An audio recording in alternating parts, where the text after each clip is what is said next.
YCP హయాంలో ఆ party ఎంపీగా ఉన్న రఘురామకృష్ణంరాజును అరెస్టు చేసి కస్టడీలో చిత్రహింసలకు గురి చేయడం అప్పట్లో సంచలనంగా మారింది.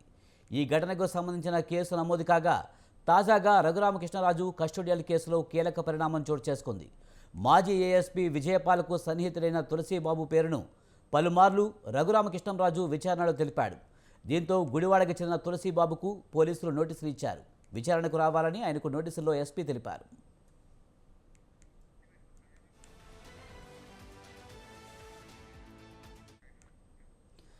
వైసీపీ హయాంలో ఆ పార్టీ ఎంపీగా ఉన్న రఘురామకృష్ణంరాజును అరెస్టు చేసి కస్టడీలో చిత్రహింసలకు గురి చేయడం అప్పట్లో సంచలనంగా మారింది.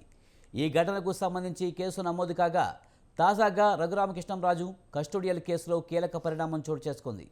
మాజీ ఏఎస్పీ విజయపాలకు సన్నిహితుడైన తులసిబాబు పేరును పలుమార్లు రఘురామకృష్ణరాజు విచారణలో తెలిపాడు. దీంతో గుడివాడకు చెందిన తులసిబాబుకు పోలీసులు నోటీసులు ఇచ్చారు. విచారణకు రావాలని ఆయనకు నోటీసుల్లో ఎస్పీ తెలిపారు.